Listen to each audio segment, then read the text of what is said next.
Action. Time మనం నడుస్తున్నంతసేపు మనం కరెక్ట్గా లేనప్పుడు పక్క పెద్ద పెద్ద హీరోలు అండి అయ్యో అనిపిస్తుంది. హర్నాథ్ గారిని చూసి నేనే పద్మాలయాలో చిన్న చిన్న సీరియల్స్ చేస్తుండేవాళ్ళం. స్కూటర్ వేసుకుని పద్మాలయాలకు వెళ్తుంటే ఒక ఆయన అక్కడ నిలబడి ఉన్నారు. ఆయన సన్నగాను బట్టలు మట్టి కొట్టుకుపోయి నిలబడి ఇలా ఉన్నాడు. బాబు కృష్ణ గారు ఉన్నారా అని అడిగాడండి. ఆయన చూసి సార్ మీరు హర్నాథ్ గారు కదా అని. నేను ఎక్కండి సార్ బండి. అక్కడ ఉన్న వాళ్ళు అప్పుడు గోర్ఖా వాళ్ళని పెట్టేవారు గేట్లు దగ్గర.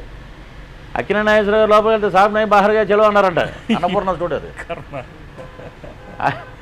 ఆయన విగ్గి పెట్టుకున్నప్పుడు ఒక సీరియల్ అది చేశారు.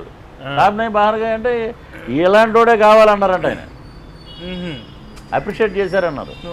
అలాగా ఈ హర్నాథ్ అంటే ఆడికి ఇప్పుడు అన్నపూర్ణ సైడ్ బ్యాక్ గేట్లోంచి అలా డబ్బింగ్ లోపలికి వస్తేనే అక్కడ నిలబడి ఉంటాడంటే ఏదో ఇలా తీస్తాడు. అలాగా ఏదో దొంగలను చూస్తారు చూడండి జైల్లోంచి చిన్న గేట్లోంచి ఇలా చూసి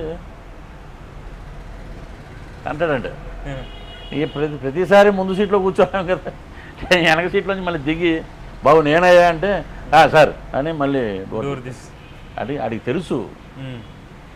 వాడు ఇగో అక్కడ చూపిస్తాడు. అది ఇలాంటి పొద్దున్న లేస్తే 100 క్యారెక్టర్లు అండి. ఈ మధ్యలో బతకడం అంటే ఇలాంటి జ్యూసులు రోజు బకెట్ తాగినా కూడా సరిపోదు ఆరోగ్యం.